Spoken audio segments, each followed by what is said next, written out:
Yes, indeed. Ladies and gentlemen, boys and girls, outsiders of all ages, welcome to the show where extemporaneous comments and crazy things are encouraged and said frequently. It's the Outsiders on Orange Bloods Live, and it's Bama week. Texas and Alabama, Saturday at 6 o'clock. We're going to dig into that game a little bit more. Specifically, we're hitting the defensive side because we have a special defensive guest tonight, and that is Cory Redding coming up at 9:15. If it is Wednesday night, it also means it's a What Are You Drinking Wednesday. So let's get intros and drinks all at the same time. Your upper left is the quarterback, Chance Mock. Chance Mock, what are you drinking on a Wednesday?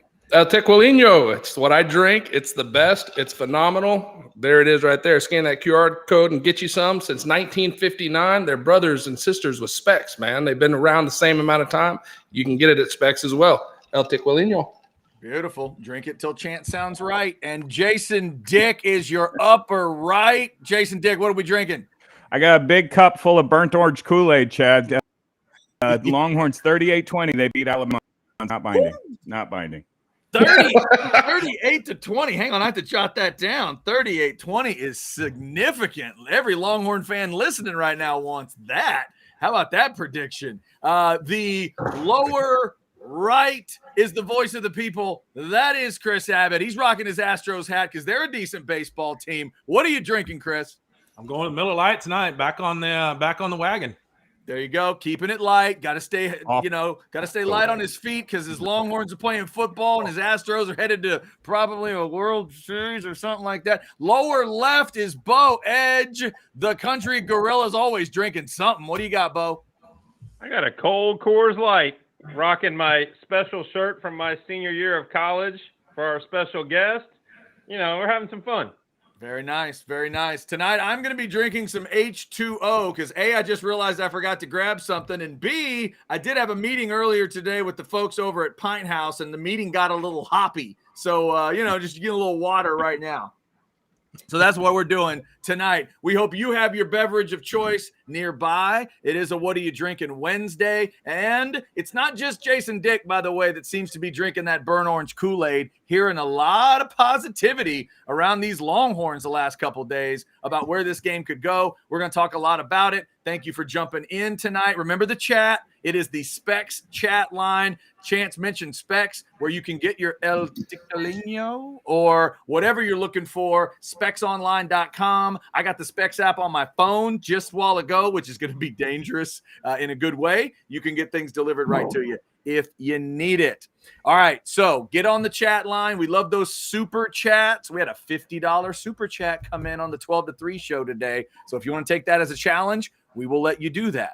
That will be coming up. And you know what? We can do that too. The Specs chat line is here. Let's fire it up with a little motivation. We'll show you some stuff from Specs, and we'll be right back. Don't move. Don't move. No matter what you're needing, Specs same-day delivery can save the day with our Specs app or online shopping. From world-class wines to hard-to-find spirits and craft beers to gourmet foods, delicious snacks, and spectacular sweets. It's Specs. Cheers to saving. Shout out to Specs. Like Chance told you, the tequila there, El Tequilino, 1959. Specs is 62. All the way back to that time. All right, so it is the Outsiders. We got Cory Redding coming up at 9:15, but we're going to start tonight on Cory's side of the ball. After I remind you, it is the Outsiders, brought to you by Poncho as well. Don't forget PonchoOutdoors.com to check out the incredible shirts. There's Colt McCoy fishing right there. You know what my dad told me he loves about these shirts? That right there, just a little secret pocket phone out of nowhere. It's like he's a magician. Lightweight. I wore the shirt to the meeting today. It made it go extra good. That's what you need. PonchoOutdoors.com. Thank you, Colt. We appreciate it. We hope you get a job very, very soon. Some NFL team needs to call you. We're going to the thank you for scanning that QR code. We are going to the defensive side of the ball, though, gentlemen. If Texas goes to Alabama and gets this win, defense going to have to play pretty darn well. Since Cory Redding was known for it, we are going to start there. Chris, give me a thought to start this off. From a fan's perspective, your team is going to Alabama. What do you want to see out of this defense on Saturday night? Well, I said it a couple of weeks ago, and it still holds true, and I said it last week as well. the defensive line, again, I think those guys are imperative in this game. Not only getting that push up the middle, but also trying to contain Milroe. I mean, obviously we haven't seen him, last week was a small taste of him, but we're going to have to control his running game. And, in the past few years, Texas has had some issues controlling quarterbacks can run. So I'm looking for that defensive front to get a push through the middle, and I'm looking for those outside guys to contain him so those linebackers can run him down. Jason, defensive line looked pretty good against Rice at times. Certainly Tavondre Sweat. He graded out really good. My eyeballs told me he was good, and then I'm looking at grades from Alex Dunlap on Orangebloods.com and the kind of numbers he crunches. He thought Sweat was great as well. Yeah, first of all, the 38-20 isn't false bravado on my part. All right, I'm just trying to fire up the show. No, you got to lean in. Note. Lean into that, man. I'm quite worried. Look, Jason, you've already thrown out Arch Manning as the guy that's going to come breakout player. So you might as well own it. Okay, this might be the weekend that he breaks just out. Doesn't want to hear it on 101X in the morning when his buddy Nick is like, "You said 38-20." So no matter what happens, you're gonna, unless it is 38-20, you're gonna get dogged on. So own it. While I'm quite worried about what we might find in so the defensive side of the ball is actually confident. A year ago they held a lighted team, certainly more experienced quarterback, to just 20 points.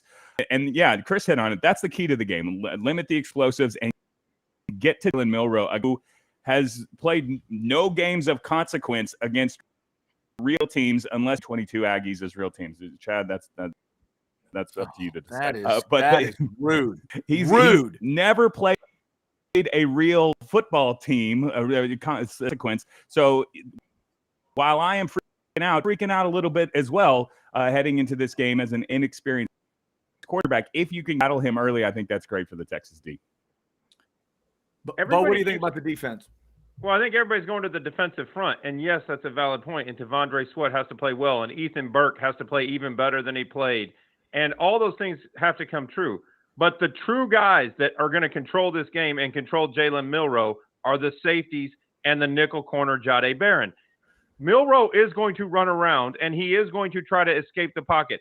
They have to stay in their lanes. They can't get sucked into the middle or bite on the first, pump fake and leave a running lane.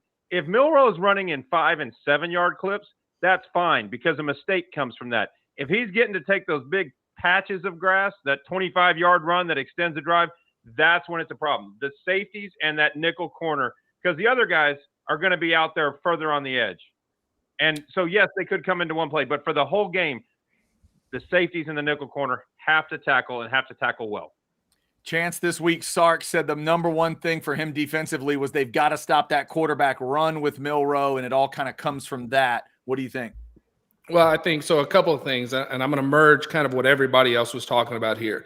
Number one, it's contain Jalen Milroe, okay? And by contain him, I mean there's a huge temptation, and we're going to talk to Cory about this in a minute. It's the hardest thing you can do because you want to get after the quarterback, but this is a quarterback. You want to keep him in the pocket. Make him beat you with his arm. That's a big thing that we need to do. Number two, and this is a big one, keep them off schedule. If we can keep them off schedule and 2nd and long, 3rd and long, you really open up to him having to throw the ball to beat you. And it's one of those things. I go back and I think about Nick Saban and kind of the way that he coaches, and it's a very Belichick thing. Those two guys are such good friends. Their deal is, hey, if you I'm going to take away your main threat. And if you beat me with your 2nd or 3rd guy, then good on you, okay? I'll take it. And that's what you have to do. Do not let him create explosive plays with his feet. Contain him. Those defensive linemen, man, they're going to get up the field, and the temptation is going to be, don't take the bait. Do your job. Play with discipline. If we do that, I think that defense is going to be fine. Yeah, the old saying is make somebody win left-handed. In this case, it's just make him win with his hand, with his right hand instead of with his feet. Because, guys, when I see him run, to me, it's a little – maybe, and we may have talked about it a little bit last week, but as I see him watching that game, it's like a little more sudden Jalen Hurts. When he puts that foot in the ground and goes, Hurts was a little more of a hammer to me. He's got a little more flash to him, Milroe does, when he runs. That's the thing Texas can't let happen. And when he runs with a purpose. He's not running to get to the sideline. He is running hard. And I don't want to go cheesy Ted Lasso, but the Texas defense needs to be a goldfish because he's going to break a couple of them. It's going to happen. And when it's 3rd and 12 and he gets it, they need to get refocused and don't let one bad play turn into 3 or 4 because they're chasing him. They need to stay to their lanes, and they need to be fundamentally sound and just expect the fact that he's really good and is going to make a couple plays. Well, I think you have to, obviously, you've got to respect the fact that he's an athlete. Anybody know where he went to high school? Katie Tompkins. He's a Katy boy. Okay, it's a Texas kid. Very. That's a man of the people right there. Voice of the people right there. The people knows high school football. That's what people know. Exactly. Because he spends every weekend down there for baseball. Because we play really good baseball in Houston, FYI. I don't know if you've noticed that. That's but right. no, but honestly, the guy is that a boy. The guy's he's gonna make his plays. And if you think for a second that you're gonna be able to stop a guy from making his plays, that's stupid. Is that the goal? Absolutely. I don't want anybody to gain a damn yard on us. But that's regardless. Like Bo said, he hit it on the head. Let's say he breaks a run. We keep him off schedule. He's 3rd and 12. He steps up in the pocket around a high rush. He gets a first down. You can't hang your head. You go, all right, let's get back on the horse and shut him down here and keep him off schedule. If we do that, and because T-Town's going to be crazy at night. It is. And I don't know if a lot of these kids understand what it's going to be like. It's a whole different atmosphere. There's a reason Nick Saban's lost 4 games there since he's been at Alabama. I mean, you just think about that. But just another thing to think about. Texas versus blue blood schools in their history has always split versus Nebraska in 59 and 60, Ohio State in 05-06, Notre Dame in 14 and 15, USC in 17-18. Alabama, we lost at home. We have never, ever lost 2 games to a blue blood in a home-and-home series. Chance, did you see that did you see the little Kyle Umlang throw that out? That's where I saw that stat. Hey, could you not have just let me look smart for a little bit? No, that was good. No, that was good because that is one of the greatest fishing stats I've ever heard in my life. I love a good fishing stat. It means absolutely nothing. But if you can get that hook in the water and get people believing, it's like, well, they always split with them. They split with the team. Okay, sure. That's our fine. gambling picks are tomorrow, and we know where Chase is going at 38-20. I think they're. I said not binding. No, even those of us that said 9 and 3, when it comes time to pick this actual game, that may change. And Chance, I think you were getting to a point that I was trying to make as well. They're going to give up yards to Alabama, but much like last year's game, with the exception of one really big play on a bad missed tackle, you've got to hold them to field goals. You've got to, when they get those big plays and those chunk plays, you've got to tackle, you've got to get them out of bounds, and you've got to make them kick field goals. If Texas makes them kick 3 or 4 field goals, Texas will win the football game. Yeah, that's going to be big too. And like you're talking about forcing Milroe to beat you with his arm. Just to pick an example game, and earlier Jason referenced when Bama played A&M last year. I thought that was a good example of when they were trying to hide Milroe in terms of his passing. The Aggies let him run 51 times. 51 rushes in that game for a 5.6 yard average. He had 17 rushes in that game, Milroe did. This past weekend, he had 7. I think if Texas can keep him somewhere between those two numbers, you don't want to let him get to 15, 16, 17, or obviously 20 carries. But I think if it can stay less than that, I think Texas might be all right. That's when they can make him throw a little bit more, hopefully, for the Longhorns. If this just in, if Bama rushes 51 times in this game, I think they win the game. Yeah. Is that fair? I mean, it's got to be less because all their quarterbacks got hurt and they were just trying to run whatever they had left. Yeah, I mean, 51. That's an impressive number. All right, so we got a great guest coming up once again, and we also have a sponsor for the guest. How about that? Our interviews now moving forward will be sponsored, Bo. Tell them about it. It's Last Stand, the true fans brand. You all know Last Stand hats. You've seen lots of their gear. They're actually designing an official hat for the Outsiders, so we're going to start having some Last Stand hat giveaways. Last Stand hats is the best hat I've ever had. They sponsor my charity golf tournament, Super Cooper. They've been doing the hats for years. You know the gear. You've seen the DBU hats. You've seen the State of Texas hats. They're phenomenal. You got a promo code right there, Outsiders10. Hit that QR code. Put in the promo. You get 10% off your hats at Last Stand Hats, the true fans brand. It's good stuff. Last Stand. That's right. There's even a Last Stand hat hidden here in the Hall of Helmets that you may have noticed. Last Stand does do great stuff. Shout out to them for sponsoring the interview segment. All right, we've got such a special interview this week. We thought we'd get you a little bit of a lead in to the interview. If you've been watching Orangebloods live, we got a lot of cool recruiting flashbacks that they've put together. So let's get that for you. We'll get you a recruiting flashback to talk about this guy's story before he became a Longhorn and as he became a Longhorn. And then Chance and Cory Redding will get caught up. Here we go.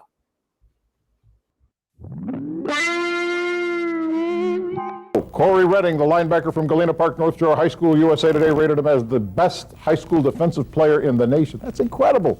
Today, he verbally committed to play his college ball for Mac Brown and the Horns. He's the kind of defensive difference maker that Texas hadn't been able to get in years past, so it appears things are changing.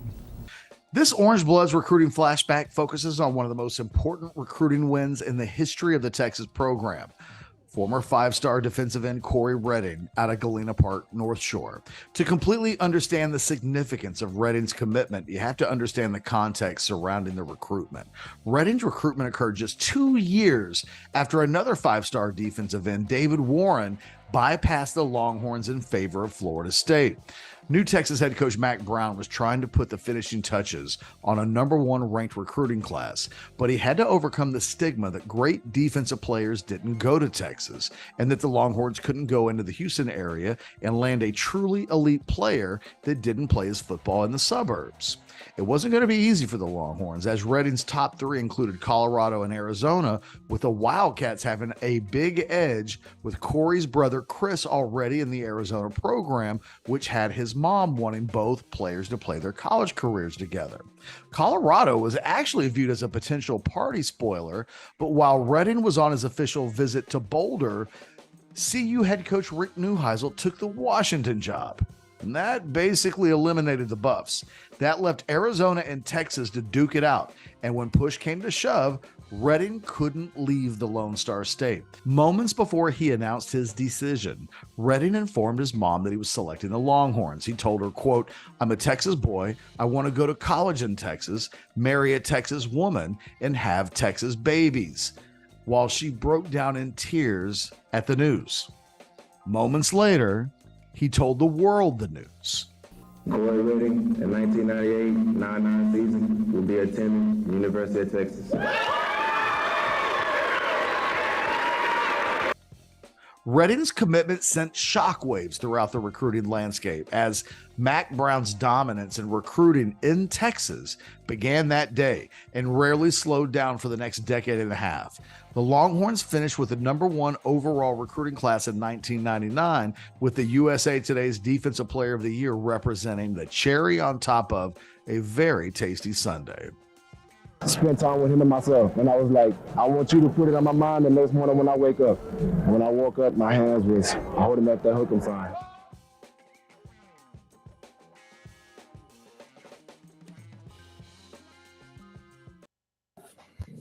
All right, and the last stand interview.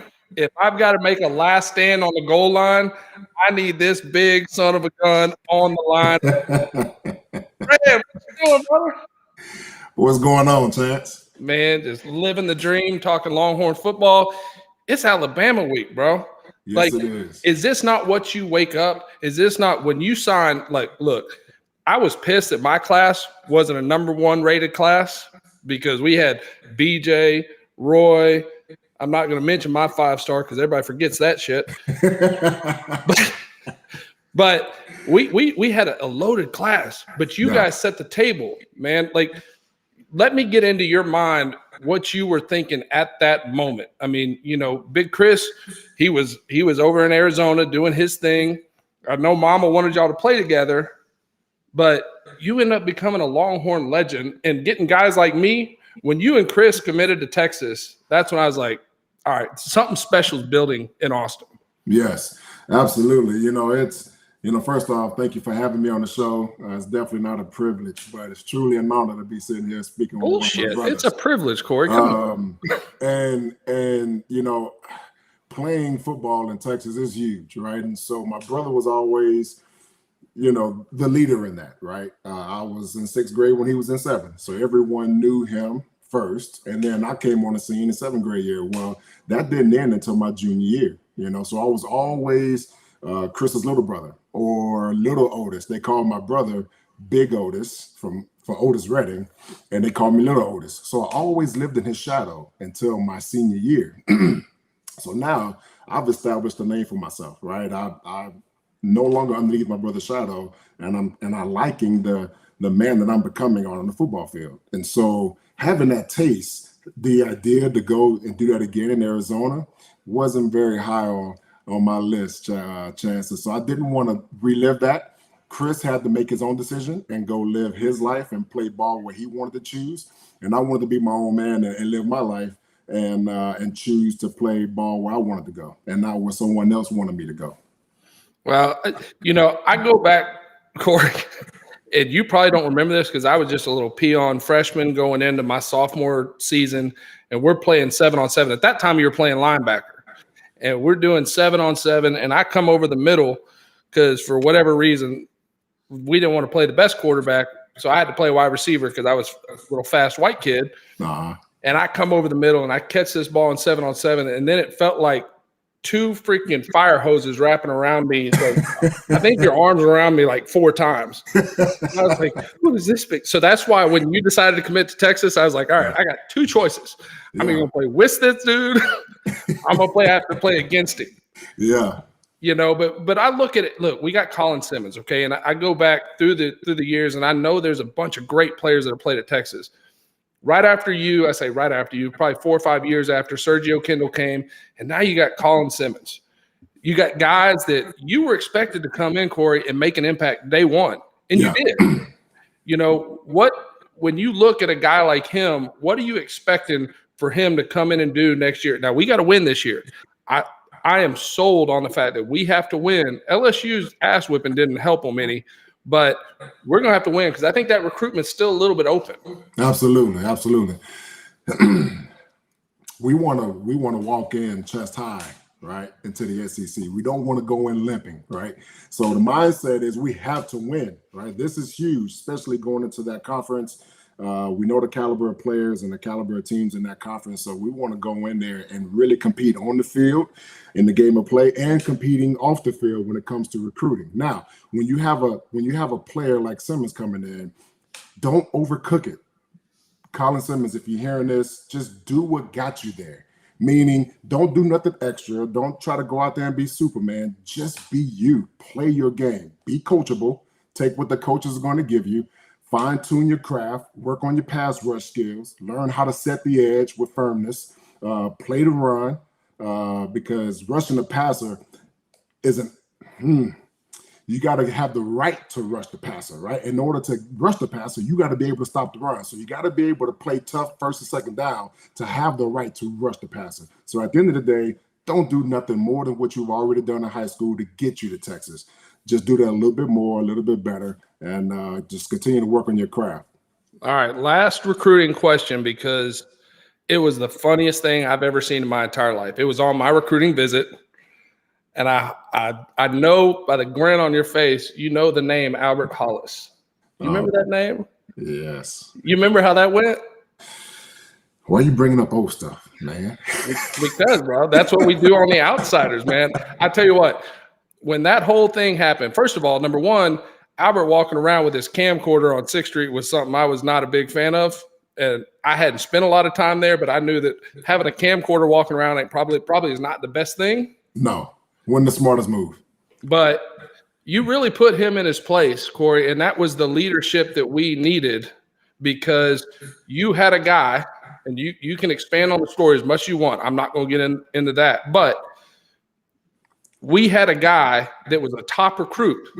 It would have helped our team. It would have been great to have him. Yeah. But if you don't fit with what we do, and you told him, you said, no, man, our teammates are right here. We ain't going nowhere. And that's the mentality, that the leadership that you brought to the team, that I think really that small little recruiting trip set the tone for a lot of guys. Yeah. You know, at the end of the day, man, we you have to get everyone to row in the same direction. And, you know, there are a lot of talented players out there, but just because you have talent doesn't mean you will be a great fit in the locker room or with that team. And I've always been the one that if I see something that's going to be a little bit off in the beginning, I'm a firm believer in nipping in the bud now, eradicate the problem so it doesn't become a cancer down the road because we allowed this to happen, right? And I'm all about just what Coach Brown, what his staff, and what everyone has been teaching us, and the coach and the way we do things and how we're going to roll together through thick and thin. He wasn't displaying that, and I would rather lose a talent like him in order to not have something grow and be bigger that'll cost us down the road. I'd rather lose him early than to have him in our locker room with that type of mindset and letting that kind of fester throughout the other guys, and then it becomes a problem down the road. So we can't have that. I mean, look, coaches X's and O's. The players have to police the locker room, and that's the biggest thing. And so we understood that. We had a little thing in our locker room called, you know it, Chance, the Storm. Oh, yeah. And it was a Longhorn, a big behind Longhorn with the clouds and dark and gray at the top. Ugh. And if there was any beef or anything happened in our locker room, something getting stolen, guys talking to other guys' girlfriends or doing something silly, you hash it out in the Storm. Men do what men do. And at the end of the day, we squash it and that's it. I know. I had to go with Big Hamp in the Storm because I'm running scout team as a freshman. And he body slammed me, and I slammed the ball off his head, and he didn't even get mad. He goes, "I'll see you in the Storm." And I was like, "Shit, you can't back down from it." Otherwise, he was the first one in the locker room to shower and run up out of there, so you didn't have to see him. I didn't back down from it. I got body slammed in about 2.6 seconds. I shot his legs. He picked me up, and he was like, "You good?" I was like, "Yes, sir." There you go. I'm gonna call you sir from now on. But that's the way it went. Now, when I talk to kids, and I go talk to kids all the time, just like you do, one of the stories that I love to tell is my first year starting, you had already gone off, you were with the Lions, and I tell people about focus. I mean, you're a guy that at one time, you were the highest paid defensive lineman in the NFL, and you earned that shit. Mm-hmm. That was you. And I would call you, and you're in training camp, and I'd get this voicemail. Hey, you reached red. I'm in camp. I'm not going to be checking my messages. I'll get back to you after camp. For a guy that you're not fighting for a spot on the – now, in your mind, you are. You're fighting for the best guy on the roster. Mm-hmm. But, you know, I think a lot of kids now with the social media and all this other stuff, like they don't have the ability just focus, laser focus on what you're – how are you able to do that? I'm a fast reader, man. I'm a quick study. I watch a lot of people around me make mistakes, so I don't make them. When I got into the league, I quickly put my eyes on all the veterans. Anyone that was 8, 9, 10 years and above, I watch them, and I saw how they look every day at their craft, like it was their last day, you know. And the way they ate, the way they lift, the way they run, the way they prepared. I knew if I wanted to be in the league longer than the statistics says, less than 2 years, I need to look at what these guys are doing. And I saw how focused they were. So I said, okay, great. I'm going to get on that level. And so I'm about to take my phone and I set my voice recorder. Don't talk to me until at the end of August. I mean, because at the end of the day, I'm out here fighting for my livelihood to earn a spot on this team. You only bring in 63-man roster, but really 54 dress. So it's a select few, and I can't take this for granted, right? And I didn't want to go back home. I knew it was waiting for me on the east side of Houston. I didn't want to go back home. I wanted to make sure that I make this opportunity correct. And so that's what you got to do, man, as a professional in anything that you do. When you're pursuing a career like that, sometimes you just got to put that phone down and just focus. And today, I literally see the gadgets as a form of addiction. I mean, these kids are so super addicted to it. Heck, sometimes I got to kick my kids off their gadgets. I'm like, look, man, come down here and spend time with us. Get off that phone, get off that video game, and spend 2 hours with me. If you don't, I'm a body slam you like half dead chance. Yeah, no shit. Well, the worst part was I was in the middle of a battle with Vince Young at the time, and I'm trying to call my boy looking for advice. Oh, I'm getting the voicemail. Hey, but I got Hey, look what I got, bro. Here you go. I got the helmet. Boy, that's vintage right there. That's Hey, Cory, you got an extra 2 minutes. Can we run through this real quick little spot we got to do and then come back with the group? I'm here. All right, brother. Let's hit that spot real quick. Capital Solar. What's going on, gentlemen? There we go. What's up? What's up? Cory, we'll throw some questions at Cory Redding right after Bo tells everybody about Capital Solar. Bo, hit him with it. All right, guys, are you tired about hearing about your AC needing to be up to 80 degrees because of the energy grid and the constant noise about the rising cost of electricity? How about you reduce that tax liability? Capital Solar is your team. They can help you turn one of your home's largest operational expenses into an asset. If you own your house but rent your electricity, use the power of the Texas sun, which we all know right now is hot as hell. Become more energy independent. No money down. It's very, very simple. Reach out to Capital Solar USA for a free consultation. It's that easy. You reach out, they'll come tell you exactly what it'll cost, how it can be financed, how it'll impact your energy bill to the point where you're not paying anything for electricity. Right now, consider that with your air conditioning bill. It's Capital Solar USA. Hit the QR code. All right, it is the Outsiders getting ready for the Texas-Alabama game, and we are pleased to be joined by Cory Redding. You heard Chance and Cory catching up, the former teammates, talking some Longhorn football and some memories from the past. Let's go around the group here. Chris, we'll start with you. Live every Longhorn fan's dream. Ask Cory Redding a question. Absolutely. What's going on, Cory? How are you? Man, doing good, Chris. How about you? I'm well. Hey, man, listen, one of my favorite plays in Texas football history was the interception against Carolina and the dive into the end zone. Outstanding. I mean, yes, that was the Cole Pittman game. So, it was such a cool play. In fact, I was watching it before the show, sitting downstairs eating dinner with my wife. But, hey, listen, man. Your freshman year, you were on that same. You come in there and you're on a defensive line with Hampton and Aaron Humphrey, Sean Rogers, and you're the new guy on that line. What was it like being on that line with those guys, and how did they elevate your game? Man, those are my brothers, man. Those guys showed me what it meant to be a Longhorn and how to play the game. Aaron Humphrey, for one, was just the craziest dude I've ever met in my life. Him and JJ Kelly, them two guys hold a special place in my heart. Casey Hampton, one of the biggest, toughest, roughest guys that ever lined up on, and him and Sean Rogers. I mean, all those guys really just took us in. They didn't really say much. They just put in the work, but one time, I do got to say this.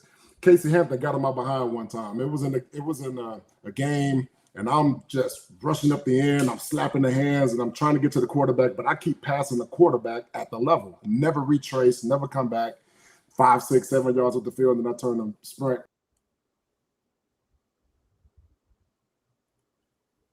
Uh-oh. Do we freeze? Oh, no. Hello? There you are. Yeah, we're back. We got you. In the middle of watching the tape, Casey Hampton was like, "See, Red, slow your ass down. Stop running up the damn field all the time." And I'm like, whoa, he just called me out in front of everybody. But I wasn't about to say nothing. That's Casey Hampton. But he was right. Like, I was running too far up the field, given a run lane. He was like, retrace and come back downhill, young buck. So, again, those guys will hold you accountable. And that's what I liked about those guys, man. And they tough dudes. It's good stuff. Jason Dick, you got something for Cory? Yeah, Cory, first of all, thanks for an honor and a privilege. Chance Mock has been bringing all of his wide receiver here, and they're like, Chance, you're so great. You Chance, you cook the best steak. We love you, man. As a defensive badass like yourself, what is it like lining up across Chance and think, oh, this 5-star's got it going on? Or are you more like, I'm going to please be the ladder. Please be the ladder. Man, at the end of the day, we couldn't touch Chance Mock at practice. I ended up in the storm because Casey touched me. We can get as close as we can, but we can't touch them. Mac Brown will tell you, okay, now don't get near those guys. Stay away from them. Run away. Don't touch them. But no, we couldn't touch them. We couldn't touch our quarterbacks. But no, it was great. But first off, you couldn't hardly get. Wow. With Antoine Kirkue, I'm in the state of Texas. It's hard to get to our quarterbacks. All right, Bo, you got something for Cory? Well, first I want to show him this shirt from back in my college days when I was a senior in Texas that my friend Nick had made. It says, you remember those, Cory? You remember when we started making these? And you used to come out to our tailgate with Cedric Woodard when he'd chew the top off his beer can and drink it with no top? Yes. Yeah. Yes. We've talked football, and that's great. But I got a question. For a guy that transitioned from a fast rush end to one of the best defensive tackles in the NFL in the 2000 era, what did you have to eat to put on the pounds to get in that strength mode in the middle? Ooh, well, when I got the tip, you can drink your calories faster than you can eat them. That's what really helped me. So I would eat a big meal, steak, potatoes, whatever. And then right after my dinner meal, maybe an hour and a half later, I would drink a 200-calorie shake or whatever it is, right? In the morning time, I'll eat my breakfast, pancakes, eggs, whatever. An hour and a half later, I'm drinking another 100-calorie shake. So I will always supplement 1 or 2 shakes or maybe 3 shakes within all my meals. And so I would play from 280 when I was with the Lions to Baltimore Ravens at 315. And then when I left Baltimore to go to Indy and then back down to AZ, they wanted me at 290, right? And so my body would just fluctuate based off of my job description. If I was playing a 4-3 system and they wanted me to be quick, 2 yards in the backfield and redirect, then I'm playing 280s and 290s. If I'm 3 gapping and I'm holding up 2 guys and I'm plugging up the B or C gap, then I'll get to 310 and 315, for the Colts and for the Ravens. But that's how I did it. I would always mix in shakes with my meals. Man, that's the way to do it. Chance, you got something else? I do. I want to go back to Cory, in the locker room, and I like to inspire guys, and I was a pretty fiery guy. You know that. Sometimes a little bit out over my skis, but, you just mentioned when you went to the Ravens, and there was something that you told me that I thought was fascinating. We were talking one day, and you were with the Ravens, and you're one of the most inspirational people before a game. You're the guy that I look to like, hey, are we ready to go? And when this dude's ready, we're ready. And you said, man, you have never been in a locker room with Ray Lewis. Tell me about, because I know people want to hear about pregame with Ray. Man, Monday through Saturday, you don't even know Ray Lewis is in the building. He's quiet. He don't say a word. The only time you hear him is when we out there on the field. Now, I got 2 stories on that. One, in training camp,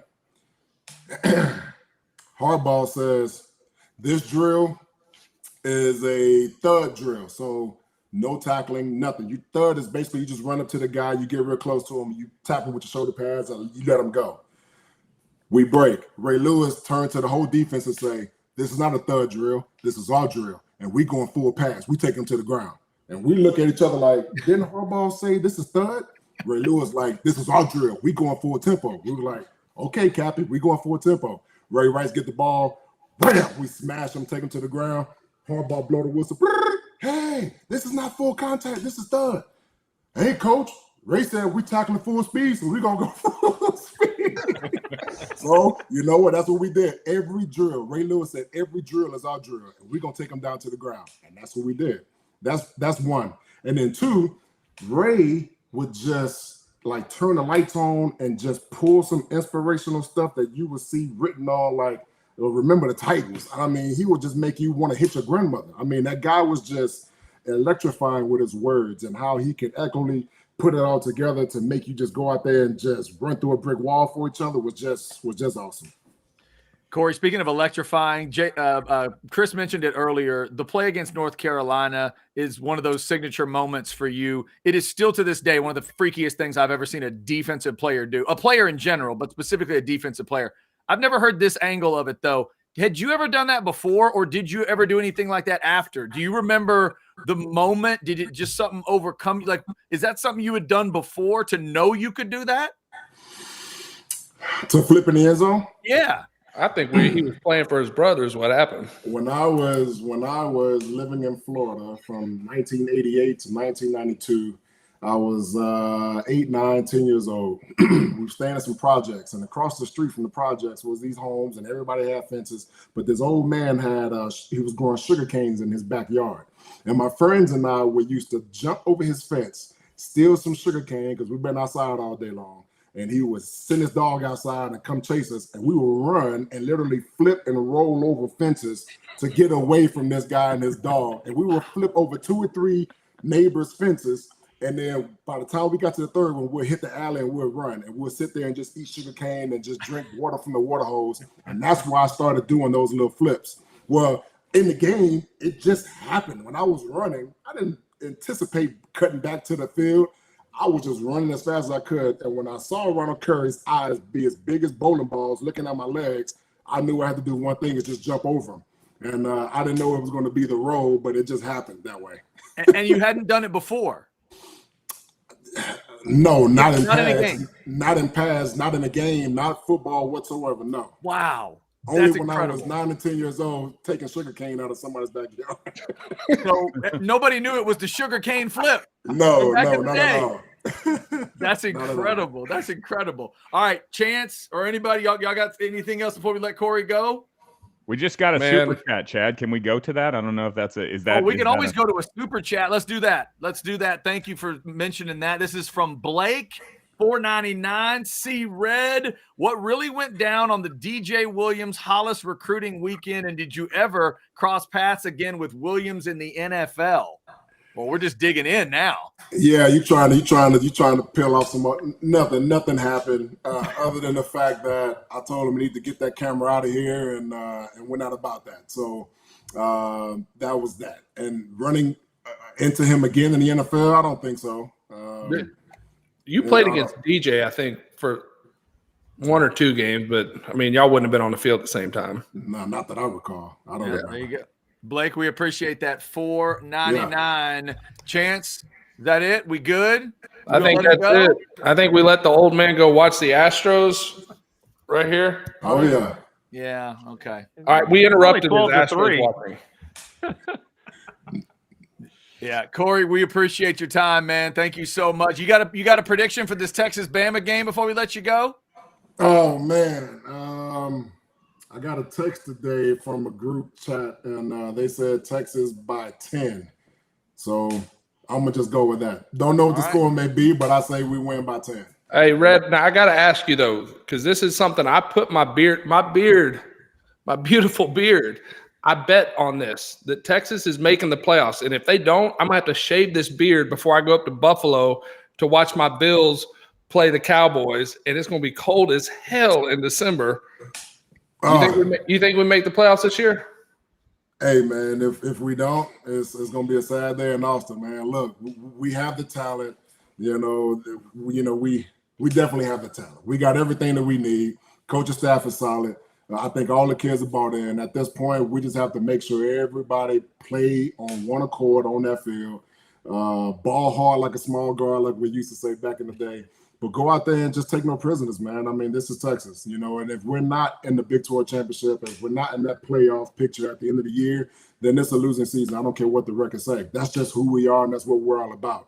Like I said before, there's no place like this place anywhere near this place. So you better just buckle up and go play ball, because this is Texas. And we got to go out there and represent. And the football world spins a lot smoother when Texas is in that picture. We're doing great. Cory, we'll sneak one more in. Football Junkie, thanks for the super chat, $4.99. Welcome to the show, Cory. What did you think? What do you think of the freshman Hill? Have you gotten a good look at Anthony Hill yet? No, I haven't. I've been growing these babies. I've been away from my family for so long. I'm taking trips with my babies. I just, sent my daughter to college. She's at UTSA, and so I'm just locked in with my wife. We're coming up on 20 years of marriage, thank God, and it's been truly a blessing, man, to see my babies grow up. And so I've been hyper focused on family and doing that because football took me away from it for so long. Well. But other than that, I know Hill's going to do great, and so just continue to just play and do well. Well, let me say this before I let you go, Cory. Number one, I do appreciate your time, and it is a privilege for us. Number two, I appreciate your friendship. A lot of people don't know this. I went through some really, really dark times, and you always answer the damn phone. Always. And you've always been a sound voice. You've always been a voice of reason when I'm ready to go fight somebody, because I like to throw hands sometimes. It's a problem. That's what we got to do sometimes. And sometimes Cory just has to grab me. You've been phenomenal. You're one of those guys that we'd always run through the wall for. I appreciate you, brother. I love you, and I appreciate your time. I love you too, man. Thank you, man. God bless y'all. Thanks for having me on the show. Y'all have a great one. Thank you, Cory. That is Cory Redding, ladies and gentlemen. Great stuff, and another great interview. Chance Mock setting up those interviews. He must have been a decent teammate, because these dudes will still talk to him years later. That's fantastic. And thanks to Last Stand for being the sponsor of the interviews moving forward. And check it out, Last Stand. Bo told you about it earlier. That promo code Outsiders10, 10% off an order. Bo, is that right? Yes, sir. And like I said, coming in a couple of weeks, we're going to have a couple variations of the Outsiders hat, including a rope hat for Mr. Abbott with cursive script. So you'll be able to get those by being the best chatter of the show. All right. Sounds good. Sounds good. Got some merch already? Got some gear? Fantastic. All right. Harry Orange Wookie. Well, that's a great handle name. Super chat, $5. Chance Mock number 5. How do I get you to sign my rookie card of you? Wow. I'll give you Bo Edge's address, and you send it to him, and I will sign it for you. No, you don't get to sign it. I will sign it, because I get to crash on your couch when I come to Texas games. So I will sign it as long as you put, honest to God, as long as you put a self-addressed envelope in there.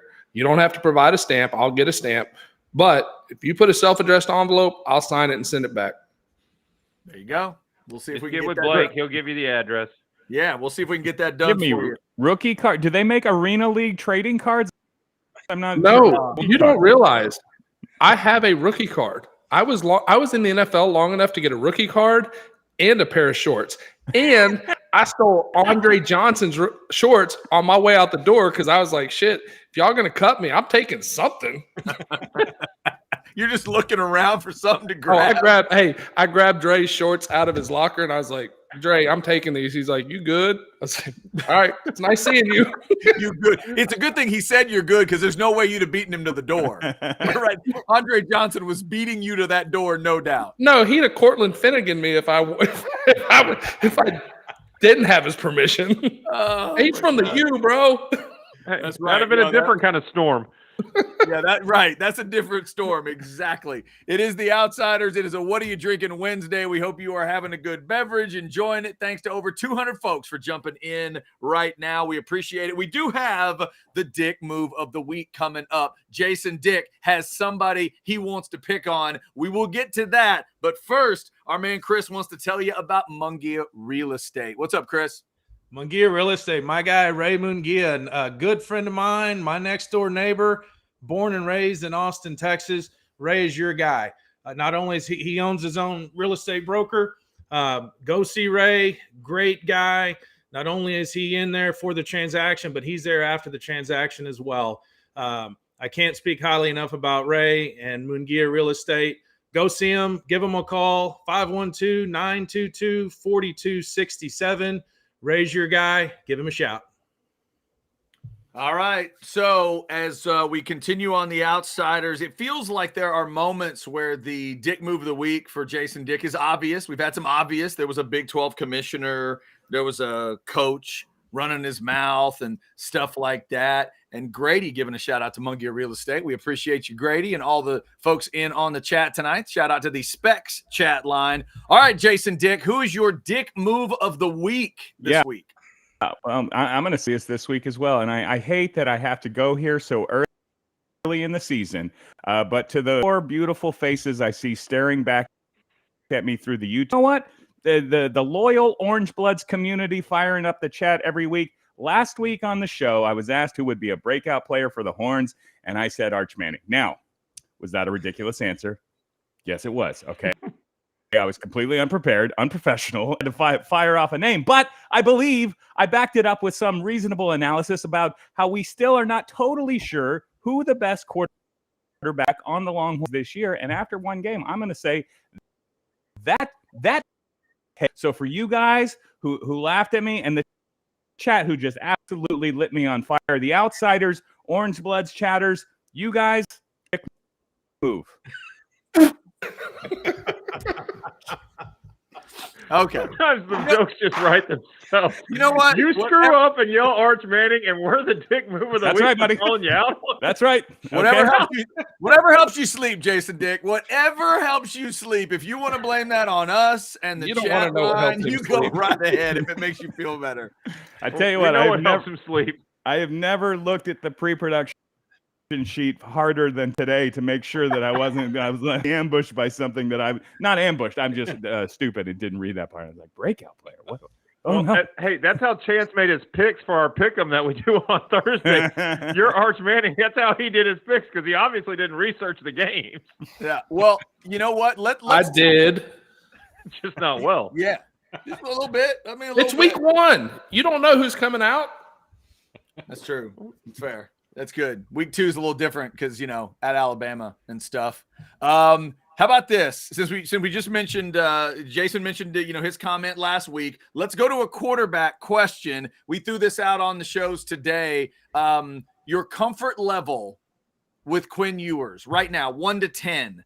I'll go around for everybody. Chris, I'll start with you. The fan perspective.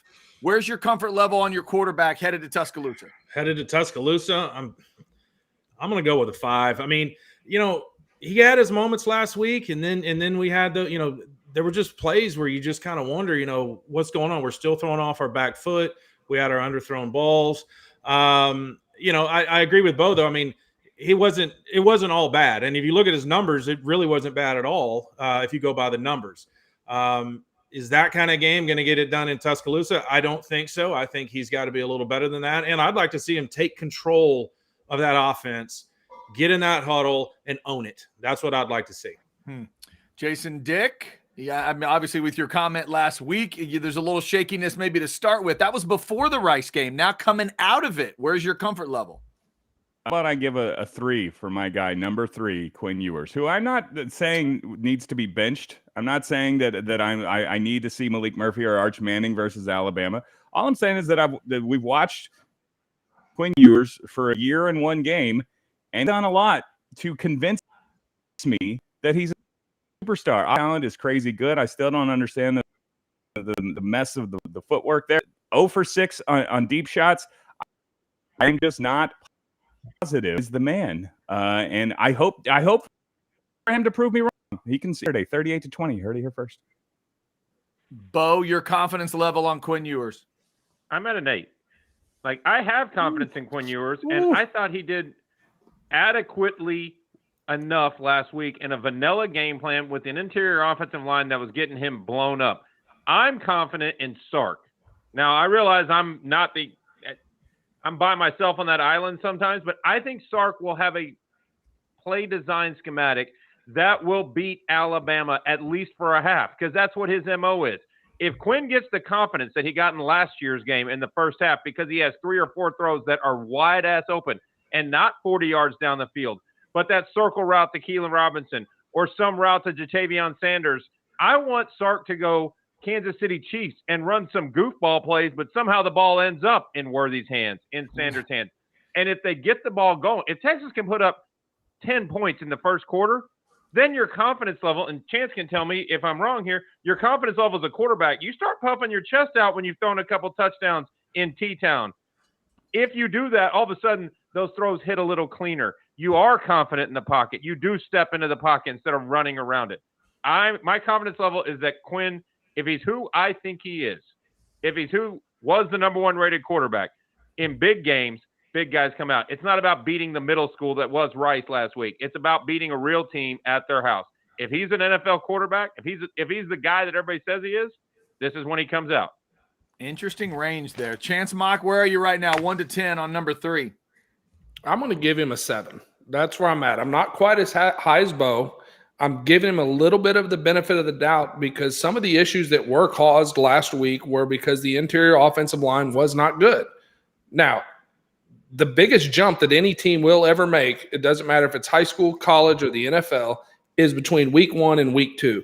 You've been beating up on each other in off season. You're not really sure what's going to happen, how it's going to mesh. You go out in week 1, and then that's when you learn what you've done. The reason he's not higher for me is because I watched a lot of quarterbacks last weekend dominate games. Travis takes over an LSU defense that's a pretty damn good defense. I can't say the guy's name, but he transferred from Clemson out to Oregon State, and he had I'm not even going to try to butcher his name, but he looked like an NFL quarterback. You look at these guys, and they take over games. Quinn really showed like he was about to do that last year before he got hurt in the Alabama game. And maybe they were looking forward. Maybe it was a conservative game plan. Maybe you had some insecurities on the interior offensive line. I think those things get cleaned up. I think Quinn is better than he looked last week. I don't care about numbers. I don't care about numbers at all. Whereas Bo looks at the numbers and everything else, I look at the overall 30,000-foot view of the game. And I never felt like he was in really control of that Rice game, which is why he's not higher. But I do think he's a quality quarterback that cleaned up with Sark calling a good game. I think he has success. Interesting. Jason? About numbers at all, says the guy who went 0-3 on his picks last week. Chance, let me ask you about wow. Yeah, that's why I don't care about those numbers. Sorry. I just had to stick. I had to do all I know is 15 home runs in 3 games. Ouch. That's a dig at Chad, not Jason. That wasn't a dig at him. He loves that part. I'm a true outsider in this respect, in that I don't know about the technical aspects of playing quarterback. And so, Chance, I would love for you to tell me, because I feel like it's been an issue now both the seasons. The Quinn Ewers seems like something that somebody would have coached out of him at this point. Is that an issue? Is that part of the problem? And the deep shots are, you think, problem? Well, going back to last year, I've said the number one issue that Quinn has is his footwork. His footwork has been absolutely atrocious ever since the Alabama game. It caused a lot of issues. Yeah, there was wind in Oklahoma State. I get it. I think he had 15 or 16 overthrows. And this past weekend, he was 0 for 6 on balls over 20 yards. Now, we can attribute some of that to pressure at his feet. And maybe it's the pressure at his feet has got him almost a little gun shy to where he won't step into a throw and make a throw. But his footwork is what's leading to the inaccuracies. And if he can clean that up, I think he becomes significantly better in a very short time. But that's not something that's easy to clean up. It is the outsider. Go ahead. Well, Chance, I was going to say, the beginning of the second half against Rice, you saw Quinn come out, and he was a little more electric. He was throwing cleaner balls. They didn't take deep shots on both of those drives where they scored back-to-back, boom, boom. Can that give him the confidence in his footwork to trust his pocket and throw? I think it absolutely does. And if I'm Sark and I'm not making near as much money as him, I'm not making a fraction of what he'll make this weekend just during the game. But the fact of the matter is, I trust Sark to get him comfortable. And if he gets comfortable early, which is what they did really good last year, take your shots when you need them, get completions earlier, get him feeling comfortable, keep him clean. That's a big thing. And then I think once the confidence goes, you talk about it being in the zone, right? We hear about baseball players. We hear about football players, basketball players when they're shooting. They get in that zone. And I'm telling you, as a quarterback, when you start settling in, and we joke about Rice, but against Rice, I was either 9 of 9 or 10 of 10 or something. It was something, but it was stupid. Like literally, I felt like every ball I threw was a completion. And as soon as they called a play, I was like, that's a completion. I knew that it was coming because you start getting into that tunnel. And that's what I think they need to do with him. Sure, I'd love to come out. The only way that I would like to see Sark come out and take a deep shot early is if we start on defense, we force a turnover in their territory, try to stick a stake in them right then. Go right then at it. Otherwise, let's get him comfortable in the game, some mid-range passes. I think there's going to be some stuff open, like right on the inside of that curl flat area where we can come some in cuts with some of those bigger body. Whittington needs to be a bigger player in that game. AD needs to be a bigger player in that game. If we do that, get him comfortable early, then the second half is going to be better. All right, tomorrow night on The Outsiders. Remember, Monday, Wednesday, and Thursday during the season. More breakdown, more thoughts from Chance on this matchup, more thoughts from all the guys on Texas and Alabama. Is Jason Dick going to stick to 38-20? We're going to find out. We're going to get official. He says no, probably. We're going to get official predictions from everybody on tomorrow night's show at 9 o'clock. Bo, before we get out of here, let's tell them how to feed their face. Stuffed Cajun meat market. Sounds tasty. Well, I think I can ask Jason that question. How was that boudin dip? Oh my God, I need it every day. But can you just stick it straight into my veins? It was tremendous. It's that good. For your tailgates, you want the boudin dip. You want their array of sausages. They have mild sausage. They have tiger sausage. They have Chance's favorite, the Louisiana Lightning. I tried the new jalapeno cheddar today. Beautiful. They have multiple kinds of boudin. They have anything you want at your grill for your tailgate party or your Alabama watch party this weekend. Stuffed Foods is where it's at. They can put it in a combo package for you. All you got to do, hit the QR code for the website or the tailgate menu. They have a variety of packages that some include gumbo, some include etouffee, some include their Cajun chicken tenders. Whatever you want, get you a package for under $100 that will feed an army. Your friends will be happy with you. Stuffed Foods, 620 in Andersonville. That sounds good. You know what else sounds good? I need a coat and a poncho shirt.